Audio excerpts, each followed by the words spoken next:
চাকলতোড় গ্রামে এক যুবককে পিটিয়ে খুন করার অভিযোগে গ্রেফতার হয়েছেন পুরুলিয়া জেলা পরিষদের সভাধিপতি ঘনিষ্ঠ তৃণমূল কংগ্রেস নেতা বাপন মহাপাত্র। আর এই ঘটনা নিয়ে ইতিমধ্যেই তোলপাড় হয়েছে রাজ্য রাজনীতি। পুরুলিয়া ১ নম্বর ব্লকের চাকলতোড় গ্রামের এক যুবককে মোবাইল চুরির অপবাদ দিয়ে পিটিয়ে খুন করার অভিযোগ ওঠে সম্প্রতি, এবং এই ঘটনায় মোট ৬ জনকে গ্রেফতার করেছে পুলিশ, যার মধ্যে একজন রয়েছে তৃণমূল কংগ্রেসের যুব নেতা, চাকলতোড় অঞ্চল তৃণমূল কংগ্রেসের যুব সভাপতি। তিনি আবার পুরুলিয়া জেলা পরিষদের সভাধিপতির ঘনিষ্ঠ হিসেবে পরিচিত। তিনি সম্প্রতি বেশ কিছুদিন ধরেই পুরুলিয়া জেলা পরিষদের সভাধিপতি নিবেদিতা মাহাতোর সোশ্যাল মিডিয়া হ্যান্ডেলের দায়িত্বে ছিলেন। তার ছবি তোলা থেকে কোন ছবি ফেসবুকে পোস্ট হবে সেই সমস্ত সোশ্যাল মিডিয়ার দায়িত্বটা দেখতেন এই যুব তৃণমূল কংগ্রেসের নেতা বাপন মহাপাত্র। তিনি গ্রেফতার হয়েছে এক যুবককে পিটিয়ে খুন করার অভিযোগে। পাশাপাশি এই ঘটনায় আরো একজন যিনি গ্রেফতার হয়েছে সিভিক ভলেন্টিয়ার মলয় কৈতুন্ডি, যিনি টামনা থানায় কর্মরত একজন সিভিক ভলেন্টিয়ার মলয় কুমার কৈতুন্ডি, তিনি এই ঘটনায় গ্রেফতার হয়েছে। এছাড়া আরো ৪ জন, মোট ৬ জনকে গ্রেফতার করেছে পুলিশ। আপনারা জানেন যে সম্প্রতি কয়েকটা দিন আগেই পুরুলিয়া ১ নম্বর ব্লকের চাকলতোড় গ্রামে তাপস মহাপাত্র নামে এক যুবককে পিটিয়ে খুন করার অভিযোগ ওঠে। মোবাইল চুরির অভিযোগ তুলে চাকলতোড় গ্রামের তাপস মহাপাত্র নামে এক যুবককে পিটিয়ে খুন করার অভিযোগ ওঠে, এবং সেই ঘটনায় ইতিমধ্যেই ৬ জনকে গ্রেফতার করেছে পুলিশ, যার মধ্যে একজন তৃণমূল কংগ্রেসের যুব নেতা। আপনারা জানেন যে বিগত বেশ কিছুদিন আগেই কলকাতার কসবা ল কলেজের ঘটনায় জড়িত তৃণমূল কংগ্রেসের এক ছাত্র নেতা। অপরদিকে তারও একটু পিছন ফিরে তাকালে আপনারা দেখতে পাবেন যে আরজিকর কাণ্ডে একজন সিভিক ভলান্টিয়ারের নাম উঠে এসেছে। কলকাতা কেন্দ্রিক যেরকম রাজনীতি, ঠিক সেরকমটাই পুরুলিয়াতে আজকে দেখা যাচ্ছে। পুরুলিয়া ১ নম্বর ব্লকের চাকলতোড় গ্রামে এক যুবককে যে পিটিয়ে খুন করা হয়েছে, নৃশংসভাবে পিটিয়ে খুন করার অভিযোগ উঠেছে, সেই ঘটনায় একজন তৃণমূল কংগ্রেসের যুব সভাপতি, অঞ্চল যুব সভাপতি, পাশাপাশি তিনি আবার পুরুলিয়া জেলা পরিষদের সভাধিপতি নিবেদিতা মাহাতোর ঘনিষ্ঠ হিসেবে পরিচিত। তিনি নিবেদিতা মাহাতোর সোশ্যাল মিডিয়া হ্যান্ডেলের দায়িত্বে ছিলেন। তিনি অ্যারেস্ট হয়েছেন এই ঘটনায়। পাশাপাশি একজন সিভিক ভলেন্টিয়ার সহ মোট ৬ জন গ্রেফতার হয়েছে। এখন প্রশ্ন উঠছে, তাহলে কি সেই কলকাতার ছোঁয়া এখন পুরুলিয়াতে? অবাক করার বিষয়। এবং এই ঘটনা নিয়ে ইতিমধ্যেই তোলপাড় হয়েছে রাজ্য রাজনীতি। আপনারা দেখছেন রূপসী বাংলা মিডিয়া। এখন একটা ছোট্ট বিরতি, ফিরে আসছি বিরতির পর। সারৈকেল্লা খরসোয়া জেলার সুবিখ্যাত কবিরাজ Bhadrasen Bhagat TB, filaria, sugar, tumour, Baat, ধাতু, এক্সিমা, দাঁতের রোগ, কানের রোগ, গুপ্ত ও যৌন রোগ ইত্যাদি চিকিৎসা করেন। এখন নিয়মিত চেম্বার করছেন প্রতি সোমবার বান্দোয়ানে, শুক্রবার বড়াবাজারে সারগোতে, রবিবার এঁচাগড় থানার টিকর গ্রামে, মঙ্গলবার রাজনগর থানার কেন্দ্রমন্ডিতে, বৃহস্পতিবার নিমডি থানার রঘুনাথপুরে। বিস্তারিত জানতে যোগাযোগ করুন 7368034266 এই নম্বরে। পুরুলিয়ায় পাত্রপাত্রী যোগাযোগের একমাত্র বিশ্বস্ত প্রতিষ্ঠান বিবাহ পরিচয়। আপনার মনের মতো জীবনসঙ্গী খুঁজতে আপনার পাশে রয়েছে বিবাহ পরিচয়। তাই আর দেরি না করে আজই যোগাযোগ করুন বিবাহ পরিচয়, municipality commercial complex, 2nd floor, Chaibasa road, opposite PWD office, Purulia. Mobile নম্বর 9232440272 অথবা 8370970472। ফিরে এলাম বিরতির পর। আপনারা দেখছেন রূপসী বাংলা মিডিয়া। গ্রামবাসী থেকে শুরু করে বিজেপি নেতৃত্বরা এই ৬ অভিযুক্তের ফাঁসির দাবি তুলছেন। আজ শুক্রবার ওই গ্রামে, পুরুলিয়া ১ নম্বর ব্লকের চাকলতোড় গ্রামে যে যুবককে পিটিয়ে খুন করা হয়েছে তাপস মহাপাত্র, তার বাড়িতে উপস্থিত হয়েছিলেন পুরুলিয়া জেলা বিজেপির সভাপতি শঙ্কর মাহাতো সহ বলরামপুরের বিধায়ক বানেশ্বর মাহাতোর সঙ্গে স্থানীয় মন্ডল বিজেপির সভাপতি বিকাশ রেওয়ানি সহ বিজেপির অন্যান্য নেতৃত্বরা চাকলতোড় গ্রামে সেই তাপস মহাপাত্রের বাড়িতে উপস্থিত হয়েছিলেন এবং তার পরিবারের কথা শোনেন। গ্রামবাসী যারা ঘটনার প্রত্যক্ষদর্শী তাদের কথা শোনেন। তারপরেই তারা সাংবাদিকদের মুখোমুখি হয়ে এই ঘটনায় যে দোষী ৬ জন রয়েছে তাদের ফাঁসির দাবি তোলেন। তাদের ফাঁসির দাবিতে সরব হয়েছেন। পাশাপাশি তারা এই বলছেন যে তৃণমূল কংগ্রেসের যে সভাধিপতির ঘনিষ্ঠ এক তৃণমূল কংগ্রেসের যুব নেতা সহ সিভিক ভলেন্টিয়ার নিয়ে যে এই নৃশংস ঘটনা ঘটিয়েছে তার তারা তীব্র নিন্দা জানিয়েছেন। বিজেপির জেলা সভাপতি শঙ্কর মাহাতো সহ স্থানীয় বিধায়ক বানেশ্বর মাহাতো সহ গ্রামবাসীরা কি বলছেন শুনুন সেই কথা আগে আমাদের রূপসী বাংলা মিডিয়ার ক্যামেরায়। আচ্ছা, যেরকম প্ল্যানিং ভাবে মার্ডার করা হয়েছে, তো মার্ডার করার তো একটা সাহস দরকার হয়, তাহলে সাহসটা দিবে কে? তৃণমূল নেতারা সাহসটা দিয়েছে বলে ও আজ ঘর থেকে নিয়ে যাই মার্ডারটা করতে পারলো। প্লাস মার্ডার করার পরে ওরা গার্জেন বলছে, বাপনের বলছে কে করবি কি, কারণ ওর যে আমার যে জেলা সভাধিপতি আছে তার সাথে ওর খুবই ঘনিষ্ঠ সম্পর্ক। আর বাপন মহান্তি এমন একজন লোক ছিল যে কাউকে ধমকা দিবার দেয়, তাহলে ও আজ ধমকা দিয়ে মানে কিসের জন্য, কার সাহস ওকে দিচ্ছে কে? যে কোনো জায়গায় শুধু সেভিক আর টিএমসি নেতা, কোথায় মার্ডার হইল সেভিক আর টিএমসি নেতা। টিএমসি নেতা যদি না থাকে তো সেভিক থাকবে, সেভিক যদি না থাকে তাহলে টিএমসি নেতা থাকে। প্রত্যেকটা মার্ডার আজ যে মার্ডারটা করে যে যেমন যাচ্ছে ওরা, ক্যামেরা যেগুলো দেখাচ্ছি কোন বুক চৌড়া করে এমনি করে কোন সাহসে যাচ্ছে, সমস্ত প্রশাসনের সাপোর্টে যাচ্ছে। প্লাস আরও আমাদের গ্রামে যে টিএমসি নেতারা ওরা সাপোর্টে যাচ্ছে। আপনারা কি চাইছেন? আমরা চাই ওর ফাঁসি চাই। কীরকম, যেটা এটা কিডন্যাপ প্লাস মার্ডার, ঘর থেকে জোর জবরদস্তি তুলে নিয়ে গেছে কারণ অনুপস্থিত।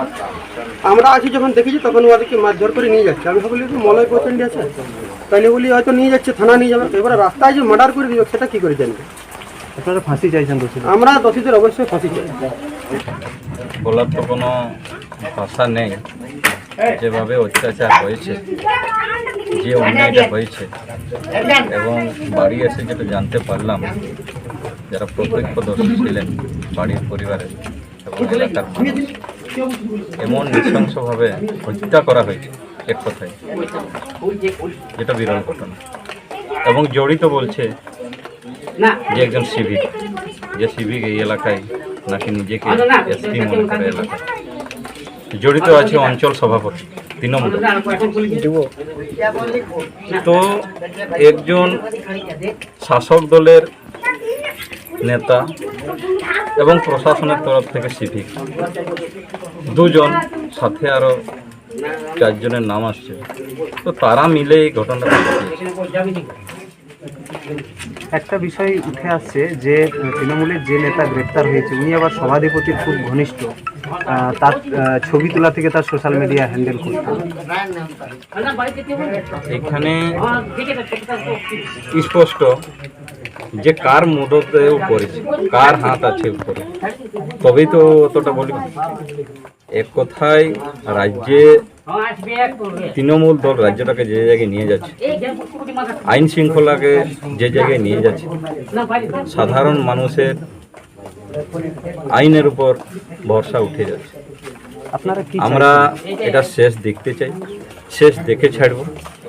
এবং আমরা চাইব যে যারা দোষী, উপযুক্ত তদন্ত করে যারা দোষী তাদের ফাঁসি দেওয়া হয়। ফাঁসি ব্যতিরিকে এর কোনো শাস্তি হতে পারে না। যে পোস্টমর্টমের পরে যে দেখা গেছে, ছবি যে দেখা গেছে, একটা হাত ভাঙা হয়েছে, এগুলো ক্ষত আছে, ইট দিয়ে মারা হয়েছে কোমরের 2 সাইডে, বুকের 2 সাইডে নীল হয়ে গেছে। কতটা অত্যাচার করা হয়েছে, নৃশংস অমানবিক অত্যাচার করা হয়েছে। এটা আমরা শেষ দেখে ছাড়বো। আপনারা দেখছেন রূপসী বাংলা মিডিয়া। এখন একটা ছোট্ট বিরতি, ফিরে আসছি বিরতির পর। 15 বছর ধরে পুরুলিয়া জেলায় নার্সিং ট্রেনিং এর স্থায়ী প্রতিষ্ঠান mother Teresa nursing training centre. কয়েক হাজার ছেলে মেয়েকে ইতিমধ্যেই কর্মসংস্থানের সুযোগ করে দিয়েছে এই প্রতিষ্ঠান। মাধ্যমিক, উচ্চ মাধ্যমিক ও কলেজ পড়ার সাথে সাথে নার্সিং ট্রেনিং নিয়ে নিজের জীবনকে সুনিশ্চিত করুন। হ্যাঁ, সেই সুযোগ দিচ্ছে mother Teresa nursing training centre, Ketika, Purulia. Mobile number 9932216133। Purulia শহরে এখন স্বল্প খরচে উন্নত ও অত্যাধুনিক চিকিৎসা পরিষেবা বর্ধমান হসপিটালে। এখানে general, laparoscopic, gynaecologist, paediatrician, anaesthetist, general physician, orthopaedic সহ বিভিন্ন রোগের অভিজ্ঞ ডাক্তারবাবুরা নিয়মিত রোগী দেখছেন। এছাড়াও 24 ঘন্টা বিনামূল্যে অ্যাম্বুলেন্স পরিষেবা রয়েছে, স্বাস্থ্যসাথীর সুবিধাও।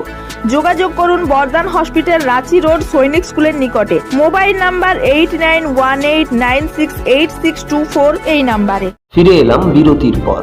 আপনারা দেখছেন রূপসী বাংলা মিডিয়া। দেখুন, আমরা সবসময় সব ঘটনার তদন্ত চাই এবং তদন্ত সাপেক্ষে যারা এর মধ্যে ইনভলভমেন্ট আছে তাদের শাস্তির বিধান যেন প্রশাসন করে, কেন কি তা না হলে আইনের উপর মানুষের আস্থা ভরসা কমে যায়। এই ঘটনায় দেখা যাচ্ছে সরাসরি শাসক দল এবং সিভিক অর্থাৎ পুলিশ প্রশাসন দুটো একসঙ্গে জড়িত, কি বলবেন? দেখুন, যেখানে ঘটনা ঘটে সেখানেই শাসক দল আর সেখানে সেবিক, এটার মধ্যে তার নতুনত্ব কিছু না। ওটা পশ্চিমবঙ্গব্যাপী ঘটনা ঘটছে, যেখানেই ঘটনা সেখানেই সিভিক, ভলেন্টিয়ার আর শাসক দলের নেতা করে। আপনারা শুনলেন বিজেপি নেতৃত্ব থেকে গ্রামবাসীরা কি বলছেন। তারা সকলেই একটাই দাবি করছেন, এই নৃশংস ঘটনায় যারা দোষী তাদের ফাঁসি চাই, তাদের ফাঁসি চাই। এই ঘটনায় ইতিমধ্যেই সরব হয়েছে বিজেপি নেতৃত্ব সহ গ্রামবাসীরা। এখন প্রশ্ন হচ্ছে, আপনাদেরকে একটা ছোট্ট বিষয় জানিয়ে রাখি, এই যে অভিযুক্ত বাপন মহাপাত্র, যিনি পুরুলিয়া জেলা পরিষদের সভাধিপতি নিবেদিতা মাহাতোর ঘনিষ্ঠ হিসেবে পরিচিত, যেদিন ঘটনাটা ঘটে তার ঠিক পরেই আপনাদেরকে দেখাচ্ছি স্ক্রিনে, আপনারা দেখুন আমাদের রূপসী বাংলা মিডিয়ার স্ক্রিনে একটা জিনিস দেখুন, যে এই বাপন যিনি এই ঘটনায় গ্রেফতার হয়েছে, তিনি সভাধিপতি নিবেদিতা মাহাতোর যে মিডিয়া গ্রুপ, যেখানে তিনি সমস্ত পুরুলিয়া জেলার সমস্ত সাংবাদিকদেরকে তথ্য আদান প্রদান করেন, তার যে একটা হোয়াটসঅ্যাপ গ্রুপ রয়েছে, সেই হোয়াটসঅ্যাপ গ্রুপেও কিন্তু ছিলেন এই বাপন মহাপাত্র। এই ঘটনা ঘটার পরেই তাকে কিন্তু গ্রুপ থেকে রিমুভ করা হয়েছে, তাকে গ্রুপ থেকে রিমুভ করে দেওয়া হয়েছে। এবং এই থেকেই পরিষ্কার যে সভাধিপতির ঘনিষ্ঠ, অনেক সময় সভাধিপতি মহাশয়া বলবেন যে তিনি তার ঘনিষ্ঠ ছিলেন না, তিনি তার হোয়াটসঅ্যাপ, এটা তার প্রমাণ আপনাদের কাছে দিলাম যে সভাধিপতির ঘনিষ্ঠ, তিনি তার হোয়াটসঅ্যাপ গ্রুপও ছিলেন, তাকে রিমুভ করা হয়েছে। এবং বেশ কিছুদিন ধরেই সোশ্যাল মিডিয়ার দায়িত্বটা নিয়েছিলেন সেই বাপন। এখন প্রশ্ন হচ্ছে, কলকাতার যে কসবা ল কলেজ, পাশাপাশি আরজিকর, এরকম যে নৃশংস ঘটনা ঘটেছে, ঠিক সেরকমই পুরুলিয়াতেও এক নৃশংস ঘটনার সাক্ষী থাকলো পুরুলিয়াবাসী। এক যুবককে পিটিয়ে খুন করার অভিযোগ, আর তার মধ্যে গ্রেফতার হয়েছে তৃণমূল কংগ্রেসের এক নেতা, যুব নেতা, তিনি কিনা পুরুলিয়া জেলা পরিষদের সভাধিপতির ঘনিষ্ঠ, পাশাপাশি একজন সিভিক ভলেন্টিয়ার। মানুষ কার কাছে যাবে? রাজনৈতিক নেতাদের কাছে নাকি পুলিশ প্রশাসনের কাছে? সাধারণ মানুষ তো মাঝখানে দাঁড়িয়েছে। বড় প্রশ্ন চিহ্ন এখন পুরুলিয়াবাসীর কাছে, উত্তর কোথায়? শুধু একটাই আওয়াজ, দোষীদের দৃষ্টান্তমূলক শাস্তি চাই, দোষীদের ফাঁসি চাই, এরকমই দাবি উঠছে এলাকা থেকে। আপনারা দেখতে থাকুন রূপসী বাংলা মিডিয়া, সব গুরুত্বপূর্ণ খবরের সব থেকে প্রথম আপডেট শুধুমাত্র রূপসী বাংলা মিডিয়ায়।